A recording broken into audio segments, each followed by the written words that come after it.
Hello friends, in today's video, we will talk about the easiest grafting technique for mango plants. In this method, you need to peel the root stock in the same way I am doing in the video. You need to take the scion from a tree that is already bearing fruit and produces good quality fruits such as Neelam, Dasari, Amrapali, Ambika or whichever variety of mango you want to propagate. Select a healthy scion from that tree. For the root stock, use a plant from a local, non-hybrid mango variety. You can use the root stock of any unknown mango variety, except for hybrid varieties, as long as it has a good root system. The only thing to avoid is using a hybrid mango plant as the root stock. Hybrid varieties don't have very strong root systems, which is why they are grafted onto root stocks with robust root system to create new plants.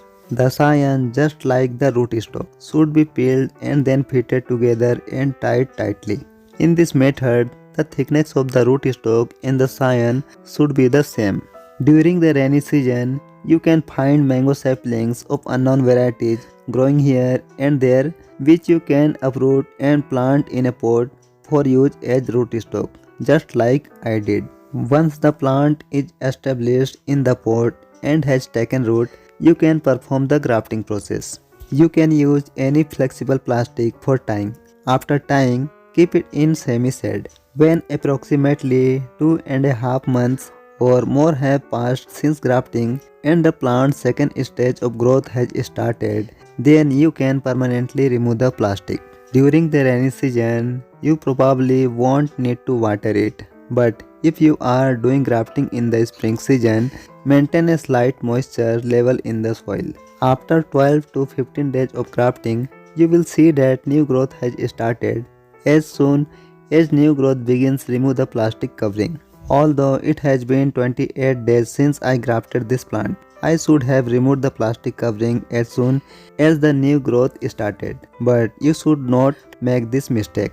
I am only removing the plastic covering here to show you the updates, but I will immediately tie it back up as before. Friends, our grafting has been completely successful. Now we will keep it in semi-shade for just 2 days, and then from the next day we can place it in a sunny location. If you see any new growth below the graft portion, remove it immediately. Otherwise, all the nutrients that should go to the grafted plant will be taken up by the unwanted branches and the growth of the grafted plant will slow down. Friends, this is the second update after 2.5 months. The second stage of growth has now begun. At this point, we can permanently remove the grafting plastic and report the plant into a larger pot. This will provide ample space for root growth, boosting the plant's overall development. Regarding the temperature for grafting, you can perform grafting in temperature ranging from 20 degrees Celsius to 35 degrees Celsius. If you found this video useful, please like, share and subscribe to the channel. Thanks for watching.